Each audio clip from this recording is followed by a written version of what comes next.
you know, I've been working with a hand drill a lot longer than I have with a power drill. So to me, this is going to be, you know, easier, second nature, or best to judge by eye what is vertical, and I'm usually spot on. So when you're drilling, and you know, I'm in an awkward position right now because this box is so far away from me, and I'm more or less, you know, leaning over.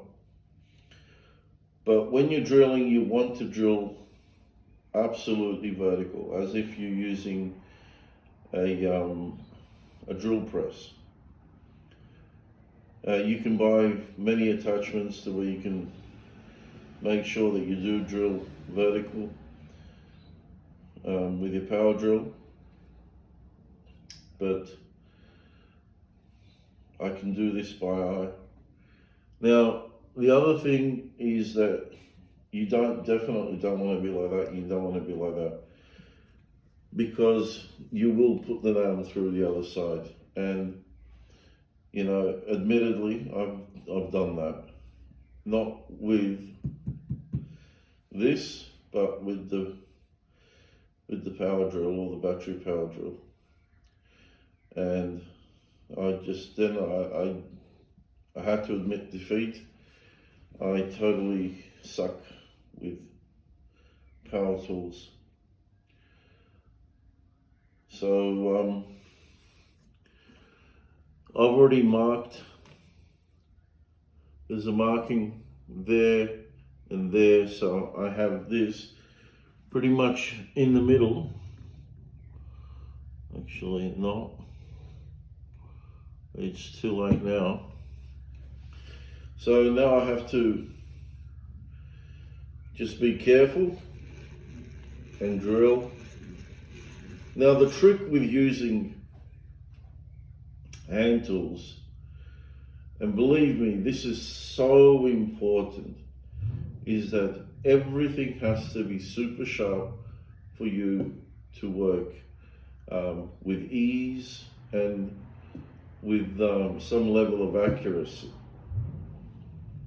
You know, obviously with accuracy comes with muscle-eye, what do they call it? Hand-eye coordination, that muscle memory, and so forth. Right? That's one part, and then you got the other part where you need to have sharp tools. Right? So that's the same deal with the drill bit. It needs to be super sharp. I know this isn't super sharp, right?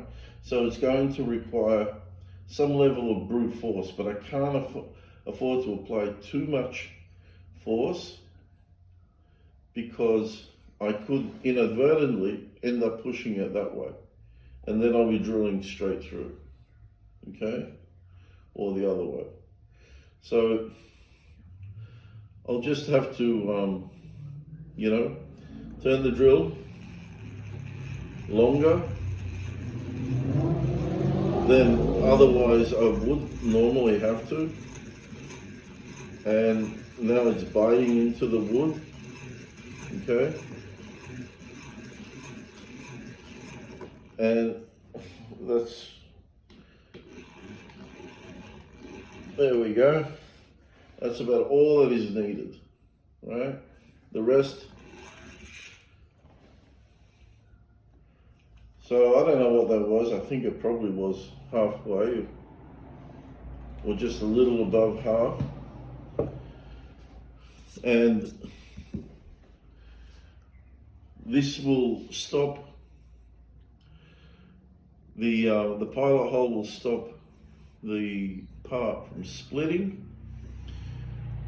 I'm not overly concerned with round nails.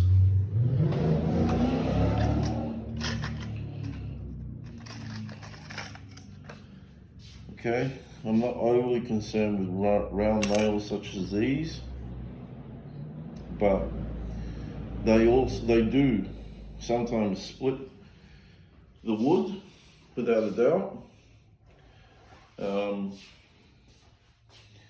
there's one trick you could do is by filing the pointed bit to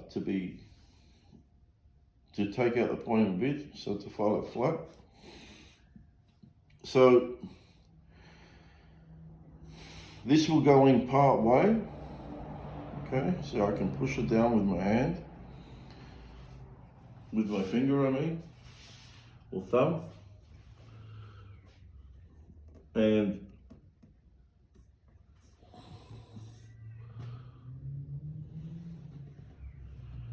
so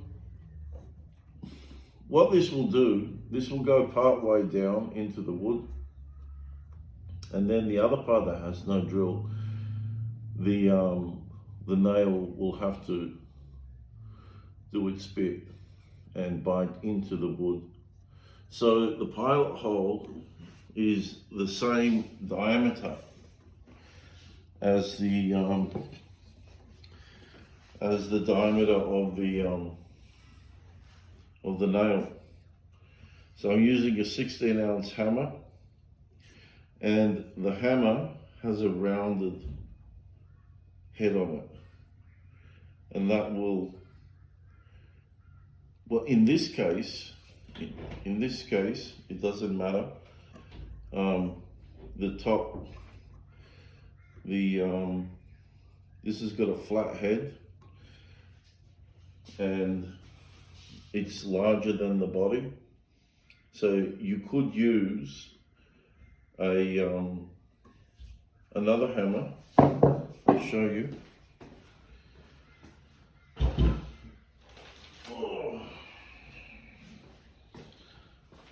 You could use a hammer as this, such as this. This is a heavier hammer, but for other, and I've had this hammer since I was 18 actually.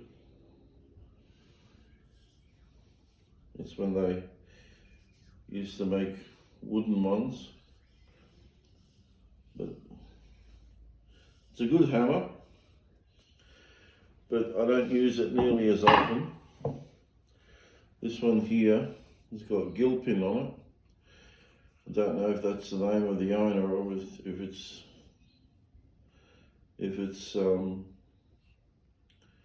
name of the tool company that made it. But this one I purchased a few years ago. It's a vintage one. So you can see on this one here how maybe you can, maybe you can't, I don't know, I can't see what you can see, but this has got a flat face on it, and this one has a more rounded. So on the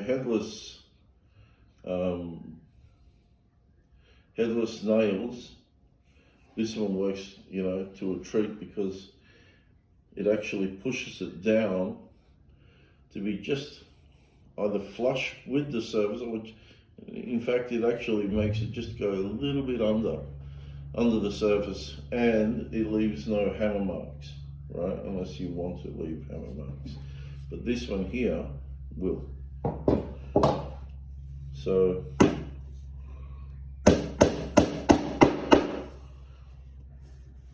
I feel like this nail is actually on its side, and I may have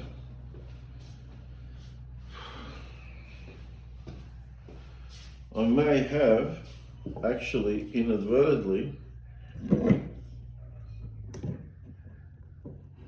twisted. Let me see.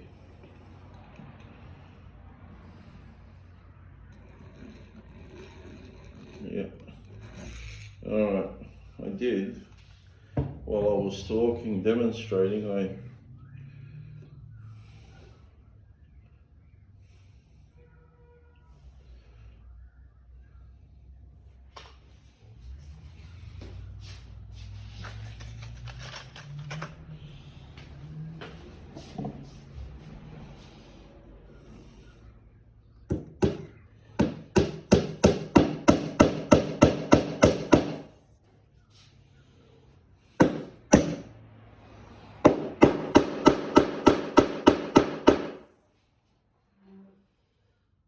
It's only a little twist, so it'll be fine. But we'll see. Let's go move out of the way. Let's see, there's nothing coming out.